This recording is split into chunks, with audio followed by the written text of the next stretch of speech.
Assalamualaikum warahmatullah.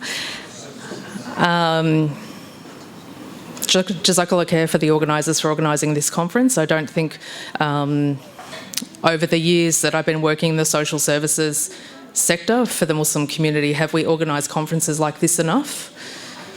If we think that we can just, I think for many generations we have thought that we can just wing marriage, we can just wing it. You know, that just by being a man or a woman of a certain age that we can just come in and be successful at our relationships, and very unfortunately the rates of divorce are telling us otherwise. We need to do something so much more. Before I start, I'd like to acknowledge the traditional owners of the land, the Aboriginal and Torres Strait Islander peoples. Pay my respects to their elders past, present and emerging. Tonight I've been given the opportunity to talk to you about a few strategies to enrich marriage. If you didn't hear, so I work as a psychologist. I've worked with the Muslim community for 23 years and I have a clinic in Broadmeadows. And over the last couple of years I've actually started to take on work with couples and helping couples to improve their relationship. And my favourite couples that come to see me are those that come early on and not when they're at the point of divorce. You don't go to an oncologist when you can barely walk and you have a myriad of symptoms and they say, you're stage 4. There's nothing we can do for you. Psychologists say the same thing. Sometimes imams have to say the same thing too. You've come at stage 4 crisis. It's terminal. And so I highly recommend that almost even before you're married, I have couples coming to me before they're married to work through issues that they think that they might have. They work through it before, so they're in a very good position to make a decision about whether to move forward with the relationship. So premarital counselling, it's a thing and it's very effective and it rescues people from the pain of divorce. Yep. Couple counselling. It's a very difficult process. Most psychologists don't even take it on. That's how hard it is. And yet we put that trust on imams to do something like that. But even really qualified psychologists don't even take it on because of when couples engage in therapy, which is at the point of crisis, not so much earlier in the process where they're just having some simmering issues and they just need a strategy. So tonight I'm here to talk to you about a few strategies that the research of 50 to 60 years indicate this is what helps couples to be successful. I want you to think about, when I speak tonight, we don't have much time, but I will engage you because there's expertise in the audience. There's people who have been married 5 and 10 and 15 and maybe 20 and maybe 25 years. Shakisa, how long have you been married? 25 years? Over. You're being modest. I want you to think about the strengths and qualities that you bring to the relationship. That form asks you, the form on your table, it asks you the qualities that you would like to see in your spouse. What are the qualities you bring to the relationship? That's a more important question than the qualities you hope your spouse might have. I want you to think about those qualities that you have, your strengths. And the only time we really get asked what our strengths are is where? A job interview. Yeah, what about that first interview with your in-laws? Do they ask you what your strengths are? Well, they should, because that's who you're getting, not what you own, not what you look like, and not only your level of God consciousness, but who are you? And if you can't answer that question, you cannot pick a spouse that's right for you. If you cannot answer the question of who you are, you will pick the wrong spouse because you will pick someone that you think is going to fill your gaps. So are you energetic? Are you supportive? Are you reliable? Are you friendly? Are you competent? Are you honest? Are you determined? Are you courageous? I'm giving you some words here that might help you to articulate who you are, because that strength vocabulary doesn't come automatic to us. And that's why we don't answer it well, even in a job interview, let alone those first initial meetings when we're actually meeting a spouse. So if you meet someone tonight, for example, or over the next couple of months, or even if you are married, to think about what are the qualities that you're already bringing to your relationship. Tonight I want to talk to you about a concept of making marriages work via investment, not shares, but it is a type of shares. It's emotional shares.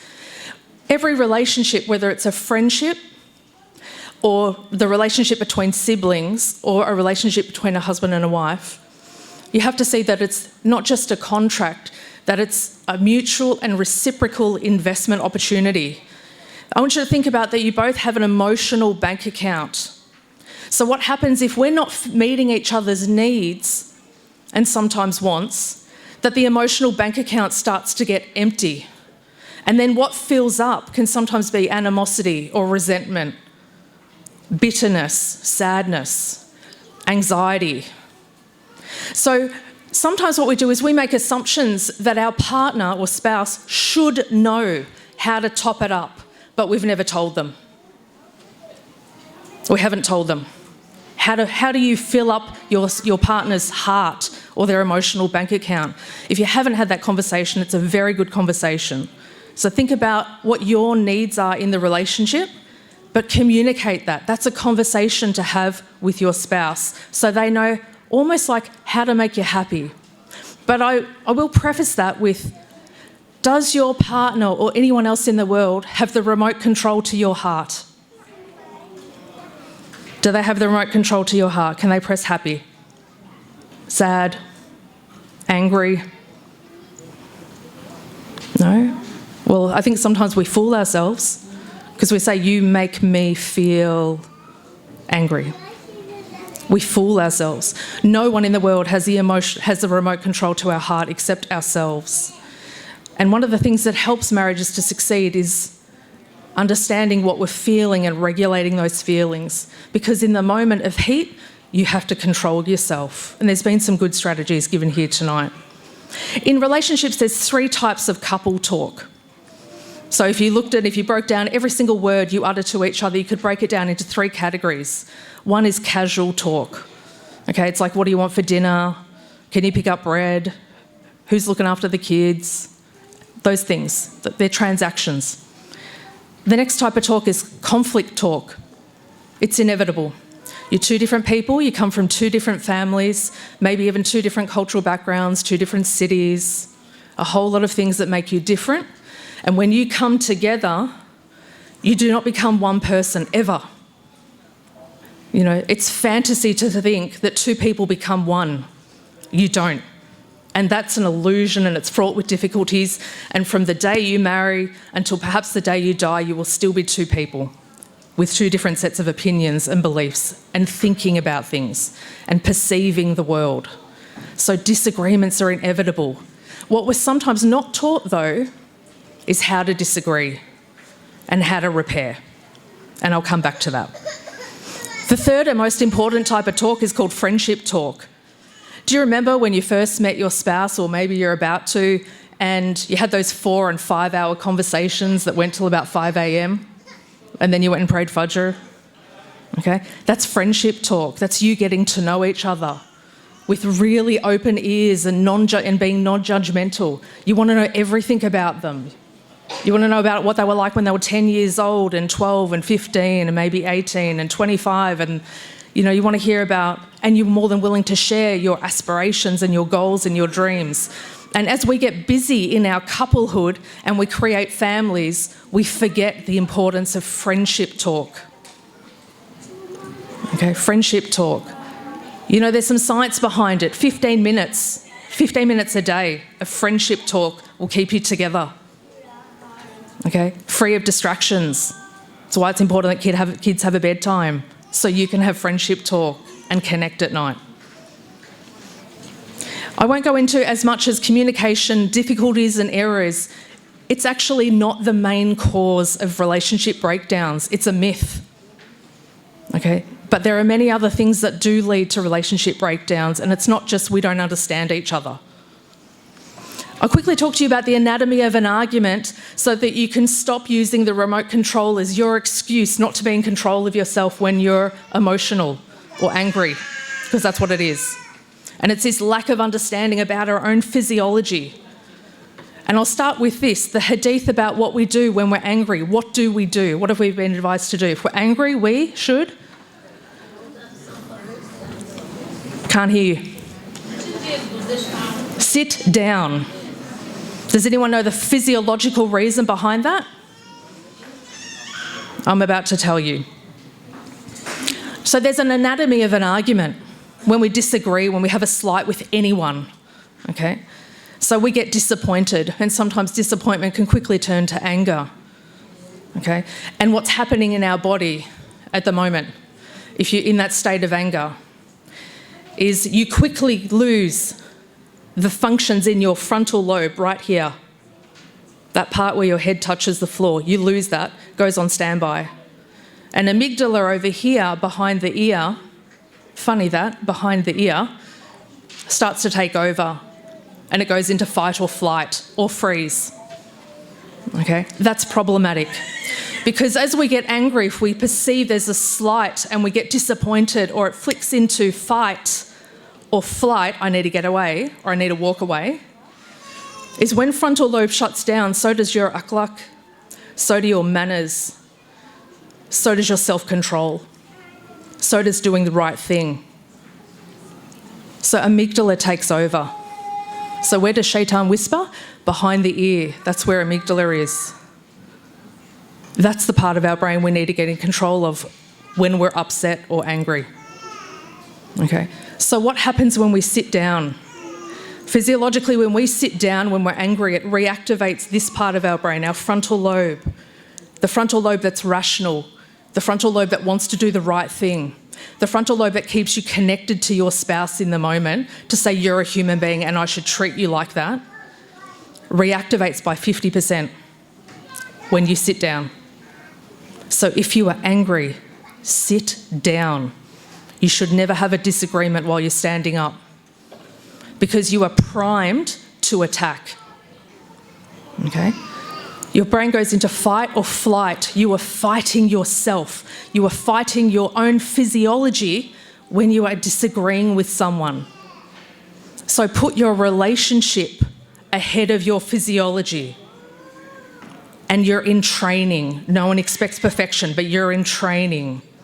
So rather than flicking into fight, walk away. Protect your relationship. Protect your spouse. Protect your children. You walk away. You give yourself a timeout until you calm down. And then you check in with your spouse. Are we ready to have this conversation? Because just because you've calmed down doesn't mean your spouse has. Because they have their own physiology. Are we okay? Can we have this conversation? No? Ooh, I can see it. No, definitely not. Can't have the conversation now. Walk away. Leave it another half an hour. Come back. Okay? This is how we stop arguments which are normal. Even the research says the happiest of couples still argue. But it's how they do it. They protect the relationship from an escalation where we say and do stupid things we regret later when our frontal lobe has come back in action and you're like, why did I do that? Why did I say that? Okay? It's the anatomy of an argument. So my advice is sit down or walk until you're calm. There are some gender differences. So for example, if we were to put up two brains on an fMRI, and those two brains are sitting in the emotion sadness, one brain will light up in about 3 areas and another brain will light up in about 7 or 8. So whose brain is who? Okay? The female brain is the one that lights up in 7 or 8 areas, and the male brain is the one that lights up in 3 areas. So sisters, when you say to your husband, what's wrong, and he says nothing, well, there could be nothing going on there. And your overactive brain is going, there's something wrong, there's totally something wrong, I know there's something wrong. Yeah, because your brain is priming you with how do I fix, how do I repair, how do we get back to harmony? Okay? So there are some biological differences. In 85% of marriages, it's men who stonewall. That means give silent treatment all over the world. It doesn't change. Culture doesn't influence this statistic. But it's not their fault or your fault. It lies in your biological heritage. The male cardiovascular system is more reactive than a female's cardiovascular system, and it's slower to recover from stress. A woman can, believe it or not, biology says, can calm herself down in the moment quicker and be in more control of a hormone called oxytocin. She needs to do this in order to effectively nurse a baby to increase a baby's chance of survival. Whereas a male system stays vigilant. It's a survival skill. You say prime to protect from an enemy, from a tiger. So you stay alert longer. And you don't like feeling like that. It's called flooding. It's like a flooding. Imagine like a flood coming and just shutting down your frontal lobe, and you're in this state and you don't like feeling that way. So what do you try and do? Use anger to get rid of it. Sort of counterintuitive, but that's what happens. Or you walk away. We're done. Not having this conversation. Walk, walk, walk, walk. And your wife follows you. Come back here, I'm not done yet. Because she's calmer. As in she can stay in frontal lobe longer. It's not an effective strategy. Sisters, don't do that. Men, don't do that. It's called a distancer-pursuer dynamic. Okay? Where someone's ready to talk and wants to pursue, come back here, I want to talk to you.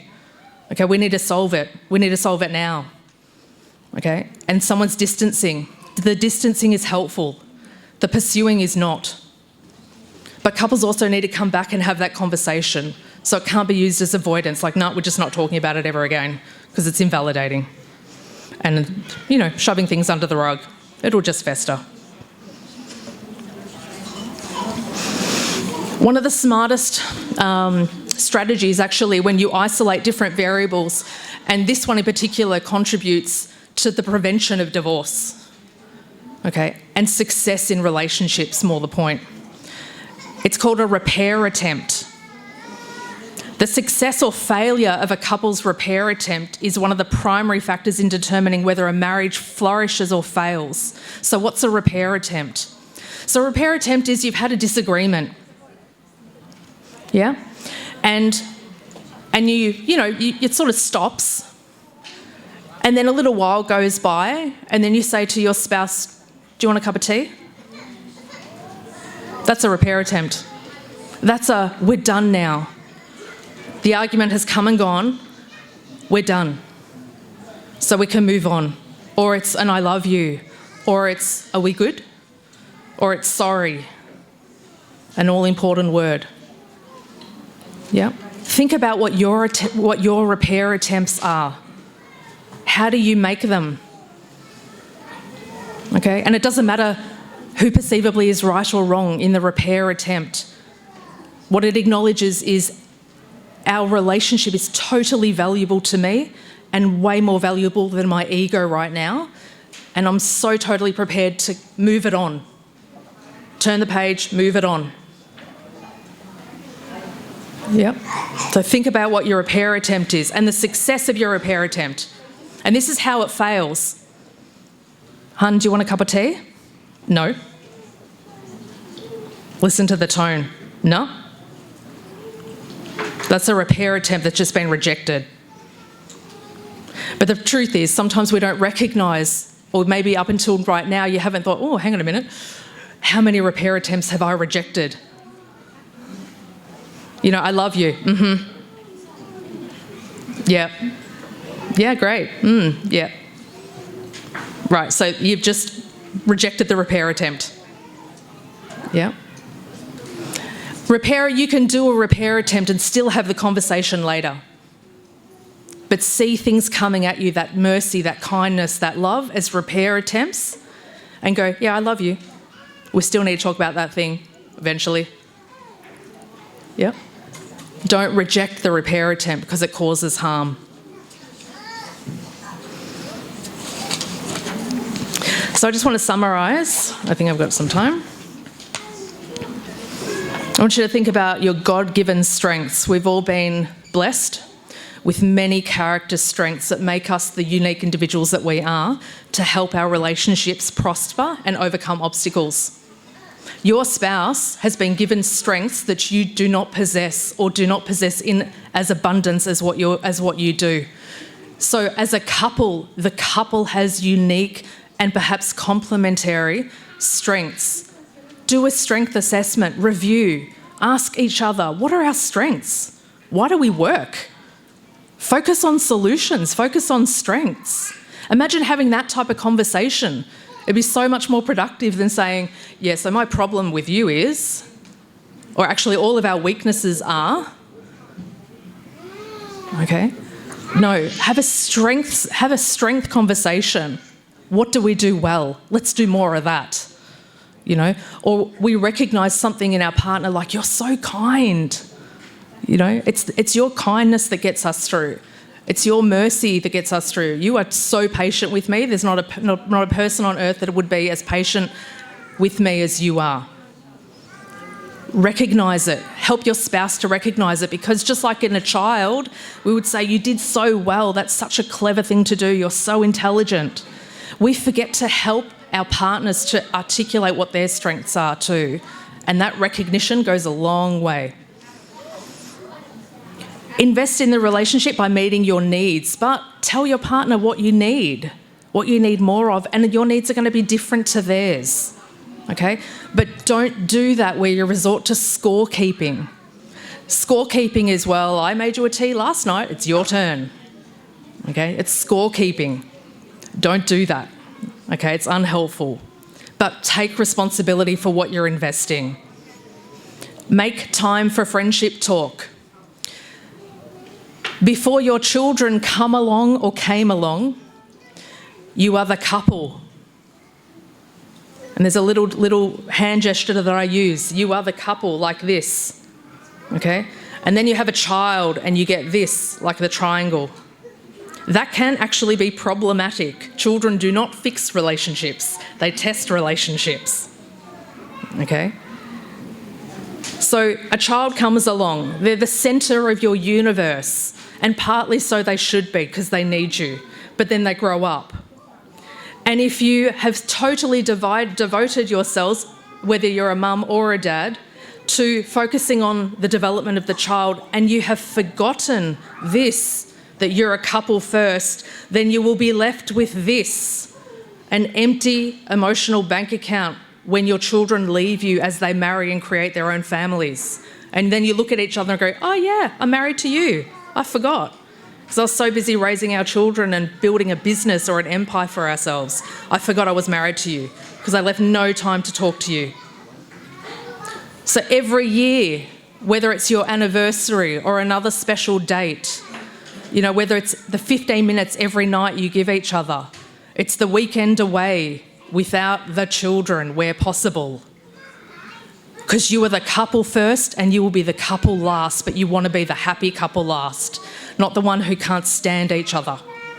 Okay, and you have to invest along the way just like any other financial portfolio. You can't expect, if you don't put into super, that you're going to have some super fund at the end. It's just not going to happen. Marriages are no different.